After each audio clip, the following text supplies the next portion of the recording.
Hey everybody, and welcome back to the 9 Frames podcast. This is episode 70. It is Wednesday, January 17th, 2024. I am Bill Whalen. And I'm Mike Whalen. Be sure to catch us on YouTube at 9 Frames Podcast. Our Spotify is 9 Frames, and our X is at 9 Frames Pod. Please follow us on there. Subscribe, like, comment, and share if you enjoy the show. Yeah, not much news to really cover. That's why we didn't have an episode on Monday, and still there isn't a whole lot to say on Wednesday, but we figured we'd come on here and just throw out what little information we do have. Yeah, been a really, really slow week of news for baseball, and this episode is essentially just going to be about a couple moves the San Francisco Giants made, honestly. And then a rumor. So we will get into that now. Stay tuned to the 9 Frames podcast. And we will get right into what news we do have, and it's all San Francisco Giants today. Starting it out, we have another pitching signing. That's really all we've been talking about for feels like a month and a half now. Yep. Either international or already established MLB stars. This one is one of those. It is a 4-year, $44 million contract for Jordan Hicks. Yeah, Jordan Hicks, the absolute gas thrower. He has been, I won't say closing, but he's been relieving for most of his career now. He has 8 starts in his career, but news is that the San Francisco Giants plan to slot him right into the rotation. Yeah, I don't know why he and the other team why would the team want to? It's not going to work out. We've seen it in the past with Chapman. You can't put a guy that throws 103 in the rotation. No, it's scary to think about on his arm. I saw that the Yankees were heavily in on this guy, but they did not want to slot him into that rotation, so that's probably what got him. Yeah, I was going to say, to me, it makes sense to not want to slot him into the rotation. I wouldn't do it either. Every time a team has tried to do this with their gas throwers like Chapman, I believe this happened with Neftali Feliz back in the day, too. Yep. It never, ever works. It doesn't work. And you know what? I just looking at his numbers already, he wasn't particularly good, so 0-4 with a 5.47 ERA and 26 and a third. I mean, that's really not good, dude. He's got a 25 strikeout and 21 walk ratio in 8 starts for St. Louis in 2022, and then they put him right back into the bullpen. Yeah, and also one of his biggest issues is remaining healthy. So why?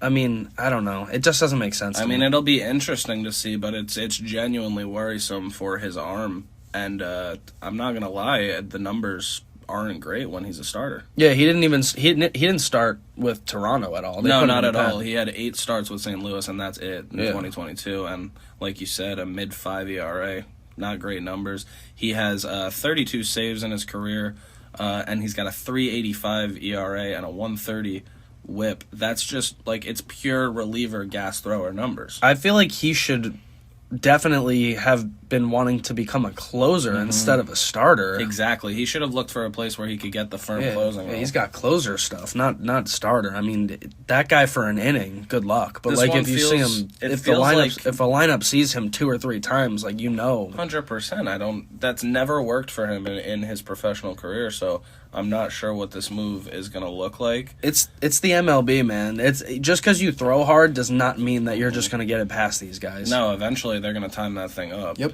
And I would not be surprised if this is a 2-month experiment, and then he ends up maybe. Who was the close? Don't they have Duvall, right? They do have Duvall. So that would be a nasty 8-9. I guess if he gets into the 8th, but then at that point he made his money. Yeah, $11 million a year.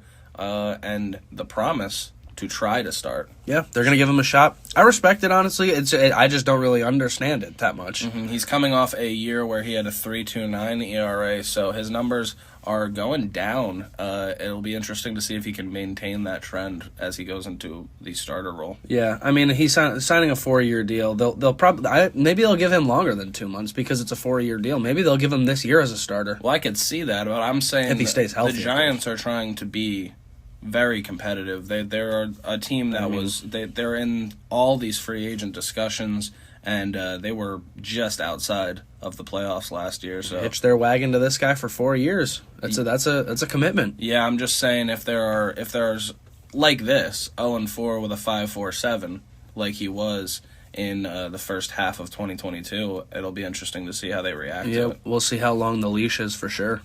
Another deal this one's not so much a deal, but a move that I really like for San Francisco. They bring in Dusty Baker as a special assistant to the front office. This is where he started his managerial career in 1993, and he spent a decade there. He won 2 NL West titles and the 2002 NL pennant, where they ended up losing the World Series to the Los Angeles Angels, believe it or not. Yep. Great move. I mean, one of the greatest baseball minds ever, in my opinion. We saw it, everywhere he managed. The Reds were good. The Giants were good when he was there. The Astros were incredible in his tenure. Yeah, when you break down the numbers, he really is like... The list goes on. Positive 100 to positive 200 with almost every team he ever managed, which is so impressive. He's a guy who just spent his career winning and molding some of the best players we've seen. Yeah, one of the great ones, and definitely an awesome hire for the Giants. And not for nothing, this man is credited with creating the high five. Bro, could you imagine? I did. Yeah, we have talked about this before.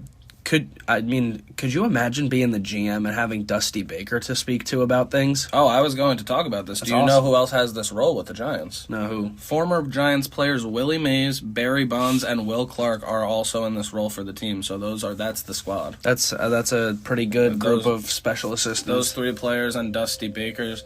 They are also special assistants on the business side as well. So, those guys are very marketable, all 4 of them, in my opinion, in terms of baseball. Yeah.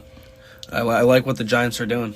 Yeah, it looks like Dusty Baker will be settling down in San Francisco for his quote-unquote retirement as he remains a special assistant. This is a guy who has baseball in his blood. And I was about to say, no matter how much he wants to walk away, he just can't fully. Yeah, this is a role a lot of teams give to guys. This is one that David Wright has with the Mets. It's really a respect thing, and I think it's a win-win for both because this is an opinion that you value. It's literally to say we value your opinion as so much that we're going to put you right next to the GM in terms of our franchise. So, congratulations to both sides because it's the ultimate respect symbol. Very much. The last thing that we're going to talk about here is that the Marlins may be willing to entertain offers for Luis Arias.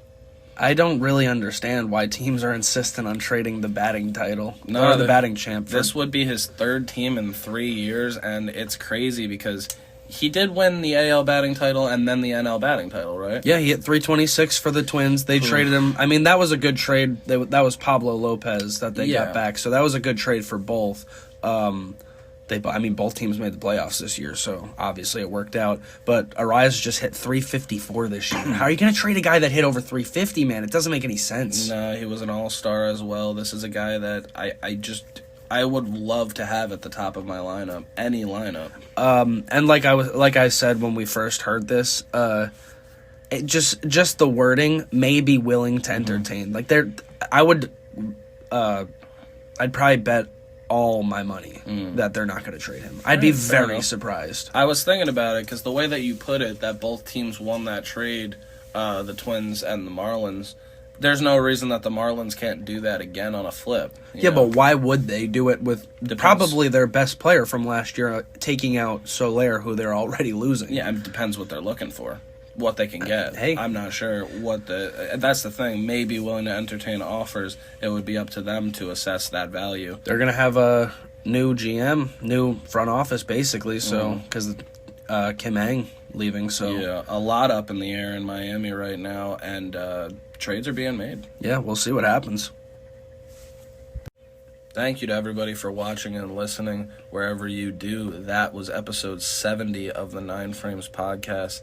I've been Bill Whalen. And I've been Mike Whalen. Be sure to catch us on YouTube at 9 Frames Podcast. Our Spotify is 9 Frames, and our X is at 9 Frames Pod. Please follow us on there, subscribe, like, comment, and share if you enjoyed the show. Yeah, we appreciate it as always. Unfortunately, we apologize for it being a little bit of a short one, but there's not really much we could do about it. Hopefully these guys the bigger guys like Bellinger, Snell, etc. start signing soon. Soler. Yeah, it feels like we've been saying that for Soler's name's been coming up a little bit. We didn't talk about that, but we talked about that last episode with the Mets. Hopefully we get more news on him and maybe like JD Martinez and other DH options soon too. Yeah, if you're a Giants fan, hopefully you enjoyed the episode. We talked about you guys a lot. I hope we weren't too hard on the decision to make Jordan Hicks a starter. I'm just curious. I want to see how it works, and I'm curious if you guys like the decision. So let us know in the comments below, and enjoy the rest of your week. Yeah, and hopefully we'll have enough to see you on Friday. If not, enjoy your weekend.